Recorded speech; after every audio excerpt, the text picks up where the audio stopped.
माननीय प्रधानमंत्री जी, ये किसान, हमारे किसान, हमारे, जब मैं कहता हूं कांग्रेस के नहीं, आपके, हमारे, सब हिंदुस्तान के 130 करोड़ लोगों के अन्नदाता, हमारे, इनके बगैर हम कुछ भी नहीं। जो कुछ भी आज हम हैं, इंसान को जिंदा रहने के लिए 3 वक्त की रोटी और 2 वक्त की रोटी तो कम से कम होनी चाहिए। ये रोटी आज न सिर्फ हमें 130 करोड़ लोगों को देते हैं, बल्कि दुनिया के देशों में जहां हम अनाज बेचते हैं सरकार के द्वारा और प्राइवेट तौर पे भी, ये उनके भी अन्नदाता। इनसे क्या लड़ाई लड़नी? हमें लड़ाई लड़ने के लिए और बहुत फ्रंट है।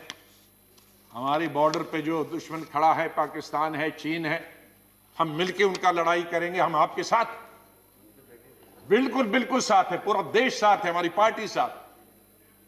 चीन और पाकिस्तान अगर हमारी तरफ नजर उठाकर भी देखता है तो हम आपके साथ। लेकिन किसानों के लिए क्या?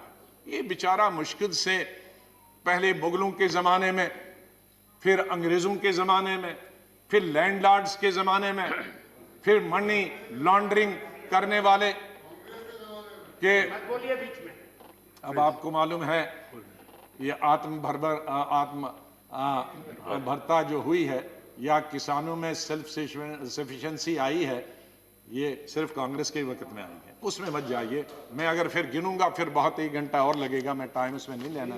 माननीय प्रधानमंत्री जी जानते हैं कितने हरित क्रांति कब आई, कैसे आई, ये ट्रैक्टर, ये फैक्ट्रियां, ये कहां से बनी, और ये प्रोजेक्ट्स कहां से बने, ये नहर कहां से बनी, ये डैम, भाखड़ा डैम से लेकर गुजरात से लेकर हिंदुस्तान के महाराष्ट्र से लेकर बिहार और यूपी तक ये डैम कहां से बनी, किसानों के बिजली के दाम, पानी निकालने के लिए उसमें कंसेशन किसने दी, मैं उसमें नहीं जाना चाहता हूं। उसमें हमें क्रेडिट नहीं है, सरकार का दायित्व। हम सरकार में थे तो हमने किया, आप सरकार में हैं प्रधानमंत्री जी, उसमें और कुछ कर रहे हैं, बधाई। पुरानी सरकार को भी बधाई, आपको भी बधाई। इसमें लड़ाई क्या है? ये जो हम अनाज बढ़ाने का प्रयास करते हैं तो ये तो अपने लिए करते हैं, अपने देश के लिए करते हैं, किसी पर हम एहसान नहीं रखते, तो उसमें विवाद में नहीं जाना। तो मैं माननीय प्रधानमंत्री जी से 2-3 निवेदन करूंगा। जैसे मैंने कहा कि किसानों के साथ हमें लड़ाई नहीं लड़नी। अंग्रेज जब ये तमाम चीजें मैंने दिया कि अल्टीमेटली अंग्रेजों ने विड्रॉ किया, तो हम क्यों नहीं कर सकते? हमारे भाई हैं, हमारे एक हैं। तो अगर सेलेक्ट कमेटी उस वक्त जाता, अगर स्टैंडिंग कमेटी ये जाता, तो शायद वो वक्त नहीं आता। तो मेरी सरकार से ये विनती है कि आप इन तीनों बिल को वापस ले लें। कुछ लोग गुम हो गए हैं, उनके बारे में माननीय प्रधानमंत्री जी से मैं निवेदन करूंगा कि कोई कमेटी बनाएं जो उनकी छानबीन करे, कहां गए हैं 26 जनवरी को। या मैं 26 जनवरी का उल्लेख किए बगैर नहीं रह सकता हूं। हम जितनी भी निंदा और जितनी भी निंदा की जा सकती है, हम और हमारी पार्टी उसकी निंदा करती है, पूरी विपक्ष निंदा करता कि जो भी लाल किले पे हुआ वो बिल्कुल नहीं होना चाहिए। वो लोकतंत्र के खिलाफ है, डेमोक्रेसी के खिलाफ है, लॉ एंड ऑर्डर की दुष्टि से भी खिलाफ। जहां प्रधानमंत्री देश को, दुनिया को संबोधित करते हैं और वहां हमारे नेशनल फ्लैग के साथ बेइज्जती की जाए, इंसल्ट की जाए, उसे बर्दाश्त नहीं किया जा सकता। ऐसे लोग जो उसमें इन्वॉल्व थे, उनको कड़ी से कड़ी सजा दी जानी चाहिए। लेकिन मैं साथ में यह भी कहना चाहता हूं कि जो निर्दोष जो किसान लीडर्स निर्दोष, उनके खिलाफ, उनको इंप्लीकेट करने के, उनको फंसाने की बिल्कुल न कोशिश किया जाए, फिर उस पर दूसरा आंदोलन होगा। इसलिए जो मैं देखता हूं कि आज इतने अरेस्ट हुए, लेकिन उनमें असली जो लोग हैं 2-4 ही दिखते हैं, बाकी लीडरों को पकड़ा जाता।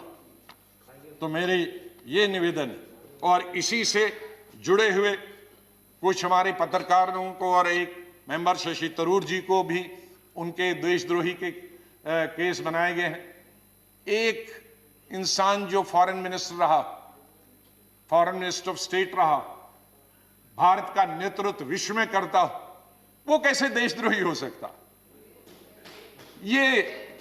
वो अगर देशद्रोही है तो फिर तो हम सब देशद्रोही, फिर कौन नहीं देशद्रोही?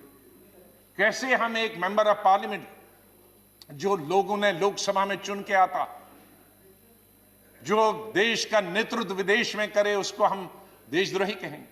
मीडिया के कई एडिटर्स, बहुत बड़े बड़े नाम हैं जो देश की सेवा करते हैं, डेमोक्रेसी को जिंदा रखने में उनका सहयोग रहा, उन पर अगर देशद्रोही का केस चलाएंगे हम, तो मेरे ख्याल में ये लोकतंत्र के खिलाफ होगा और इस सरकार के खिलाफ होगा। माननीय प्रधानमंत्री जी बड़े दिल वाले हैं, तो ये छोटी छोटी लोग, छोटी छोटी चीजें कई आते हैं, रिकमेंड होती है, उनको नजरअंदाज कर देना चाहिए। और बड़े आपके सामने तो इतनी चैलेंजेस हैं, इकोनॉमिक चैलेंजेस हैं, इतने कोविड के बाद तो हमको शून्य से शुरू करना है। आपके पास इतने बड़े बड़े मसले हैं हल करने के लिए। ये सरकार और माननीय प्रधानमंत्री जी अगर उनकी तरफ ध्यान दे तो बहुत अच्छा है और मुझे पूरा विश्वास है कि सरकार प्रेस्टीज न बनाए इन बिल को वापस लेने के लिए, इन तीनों बिल को वापस ले, और ताकि और अगर माननीय प्रधानमंत्री जी के खुद ऐलान से ये हो जाए तो बहुत बड़ी बात होगी, बहुत बड़ा समाधान निकला। मैं निवेदन करूंगा माननीय प्रधानमंत्री।